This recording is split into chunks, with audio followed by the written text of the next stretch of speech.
Senator Plett. Thank you, Speaker. And colleagues, it is my pleasure to rise today to speak to Bill S-222, an act to amend the Income Tax Act, Use of Resources, also known as the Effective Accountable Charities Act. This bill is long overdue, and although I stand in the role of critic for this bill, you will soon discover that I am very supportive of this legislation. And I want to thank Senator Omidyar for her work on this issue and for bringing this bill forward. In her second reading speech, Senator Omidyar did an excellent job providing this chamber with an overview of the problem that this legislation seeks to address. So I will not take too much of your time to cover the same ground. However, I would like to briefly review why this bill is needed and why I believe this chamber should support it. In Canada, like many countries, charities are granted a favorable tax status. Donors receive tax-deductible receipts for their contributions, and the charities themselves benefit from preferential sales tax treatment. This reflects the long-standing consensus that charitable work is a public service to society, which serves the greater good and therefore warrants preferred tax treatment. As explained by the Canada Revenue Agency, registered charities are charitable organizations, public foundations, or private foundations that are created and resident in Canada. They must use their resources for charitable activities and have charitable purposes that fall into one or more of the following categories: the relief of property, the advancement of education, the advancement of religion, or other purposes that benefit the community. The rules governing the operation of Canadian charities are established by the Income Tax Act, which are then interpreted by the Canada Revenue Agency. Compliance with these rules is closely monitored, and additional guidance is routinely published by the CRA to give additional insight into the application of the law and assist charities in understanding of how the law translates practically in their work. Failure to adhere to these rules can have severe consequences, including the loss of an organization's charitable status. This is true not only with the statutory requirements, but also the directives providing additional guidance published by Revenue Canada. The legislation before us seeks to address challenges which stem from two such policy directives issued by Canada Revenue Agency. The first is CRA's guidance, CG-002, Canadian registered charities carrying out activities outside Canada. And the second is CRA's guidance, CG-004, using an intermediary to carry out a charity's activities within Canada. Both of these policies detail the CRA's interpretation of Section 149.1 brackets 1 brackets A.1 of the Income Tax Act, which defines a charitable organization. The entire definition is 359 words long, but these two CRA directives focus on just 16 words, which read as follows: all the resources of which are devoted to charitable activities carried on by the organization itself. In other words, to qualify as a charity, the organization's resources must be devoted to charitable activities which are, and I quote, carried on by the organization itself. CRA puts it this way: the Income Tax Act requires a charity to devote all its resources to charitable activities carried on by the organization itself. This requirement is referred to as the Own Activities Test. The CRA goes on: to meet the Own Activities requirement, when a charity transfers resources to its intermediary, it must direct and control the use of those resources.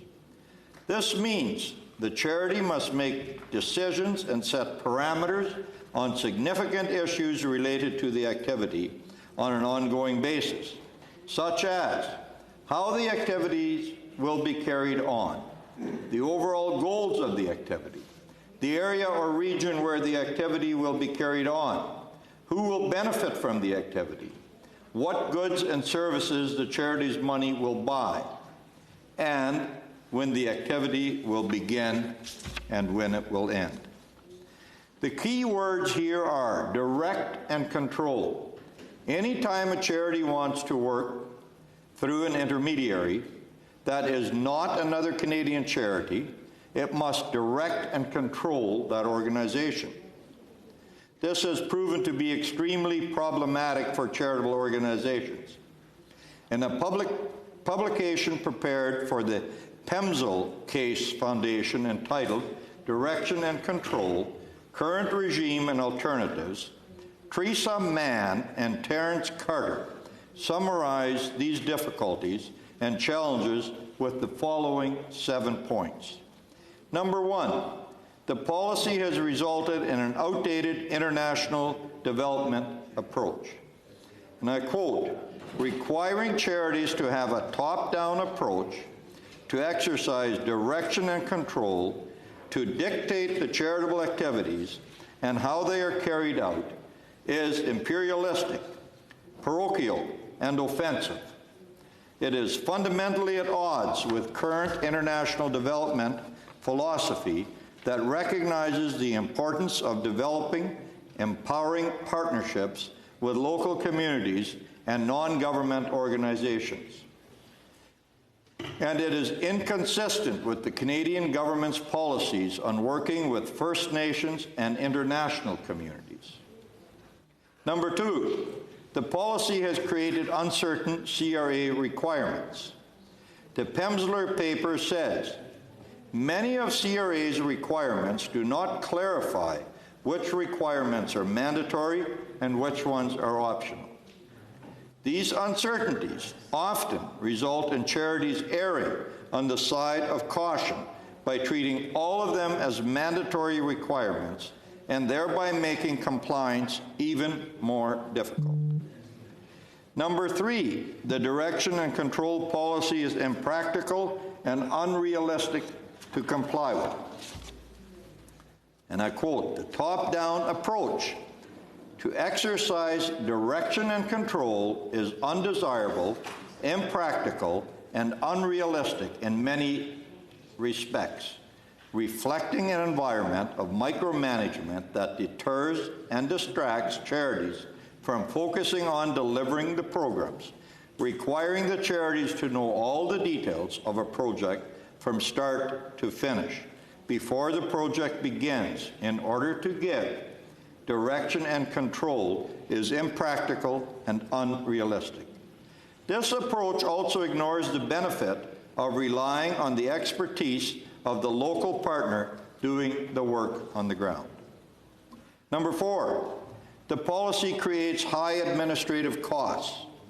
Compliance with the onerous CRA requirements often require high administrative costs, even in situations where the charity otherwise has no concerns with a trusted foreign partner, where efforts undertaken are ineffective and of little or no value to identify non-compliance issues by the partner. This in turn draws precious and scarce resources away from the charitable work and represents a poor expenditure of charitable resources. Number 5, the legal relationships referred to in the CRA policies are very restrictive and impractical.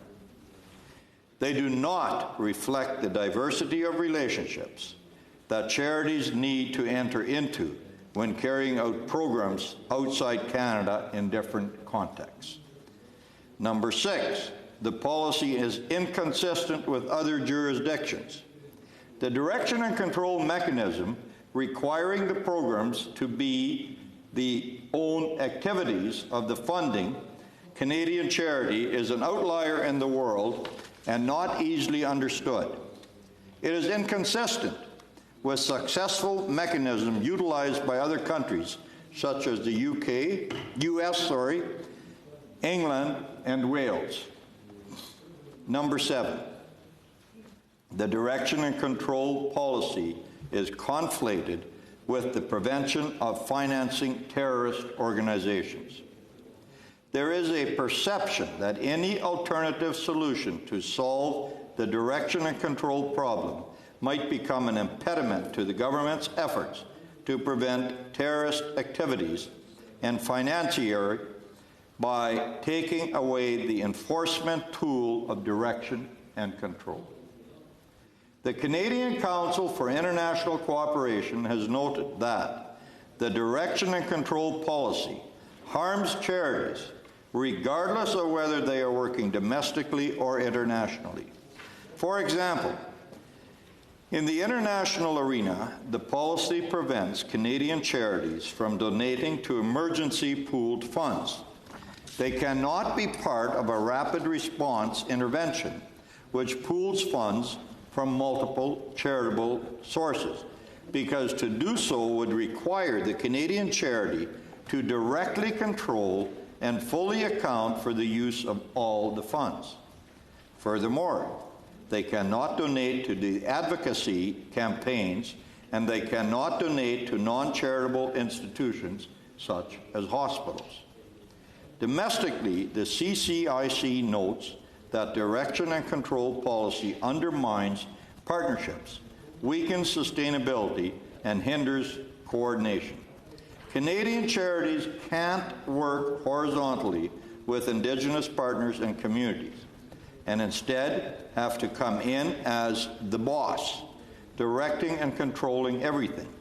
They cannot support community facilities like youth or art centers unless they take over control of all their activities, and they cannot donate to shared nonprofit platforms.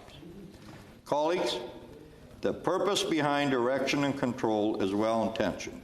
The government cannot permit tax receipts for charitable donations without ensuring that these donations are actually for charitable purposes. To do so would be to provide a tax advantage for activities which may not be in the broader public interest. However, in practice, this policy has been a significant hindrance to the efforts of charities to carry out their work.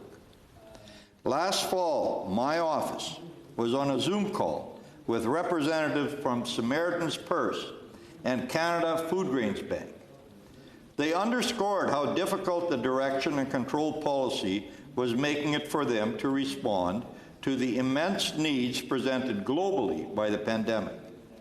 At a time when the need for speed, efficiency, and international cooperation could not be greater, the efforts of Canadian charities have been hobbled by an outdated bureaucratic invention which hinders the work of over 1.5 million people working in the charitable sector in Canada. And colleagues, that is what this is. The direction and control policy is the construct of the Canada Revenue Agency. As noted by the Pemsler Case Foundation, there is no requirement in the Income Tax Act for charities to exercise direction and control on their activities. This is an administrative policy by CRA based on an interpretation on the Income Tax Act requirement that charities operate their own activities when not making gifts to qualified donees. Colleagues, Bill S-222 is somewhat of an outlier approach to the legislative process because it proposes a statutory solution to deal with a regulatory problem. This is not the normal way to develop public policy. However, in this case, it is necessary. The work of the Canada Revenue Agency is important and yet often thankless. I have no doubt that they have done their best over the years to faithfully interpret and implement what the Income Tax Act legislates on this matter. But in this case, it has clearly missed the mark. In discussing this issue with Canadian charities, we questioned them about why the policy was not simply being changed by the CRA. Why has it persisted for so long in spite of the obvious problems it causes? They chalked it up to a bureaucratic inertia. After decades of interpreting the Income Tax Act in a certain way, the CRA is reluctant to change their approach. This is understandable, colleagues, but it is not acceptable. By amending the Income Tax Act, we will ensure that a better framework is provided which will be similar to the regulatory requirements in other countries and provides an opportunity for greater efficiency, effectiveness, and coherence in our charitable sector while maintaining accountability and protecting public safety. As you know, this view has received widespread support, not just from Canadian charities, but from parliamentarians as well. In its 2019 report, the Special Senate Committee on the Charitable Sector highlighted this issue as one of the many that needed to be addressed and made recommendations about how it could be corrected. In 2020, the House of Commons Standing Committee on Foreign Affairs and International Development also flagged this issue and unanimously recommended that the Government of Canada take immediate steps to fix the serious problems with the current direction and control regime as it pertains to international development, recognizing that this regime impedes important international development work and perpetuates colonial structures of donor control. Colleagues, there is broad agreement that this issue needs to be fixed. Bill S-222 offers us an opportunity to do just that.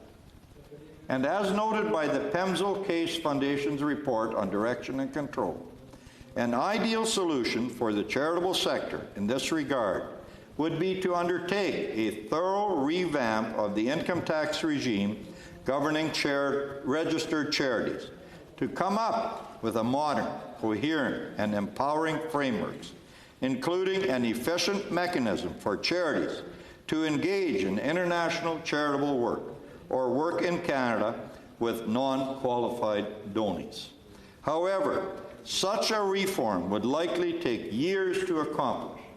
Instead, it is hoped that the proposed changes suggested in this paper would require as little legislative changes as possible in providing an interim, practical solution to the dilemma faced by charities, while leaving the broader restructuring of the framework to be accomplished at a later time.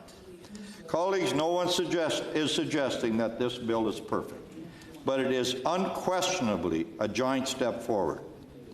As critic of the bill, I again commend Senator Amidvar for bringing this forward. I strongly support sending this bill to committee for further study and hope you will as well. Thank you, colleagues.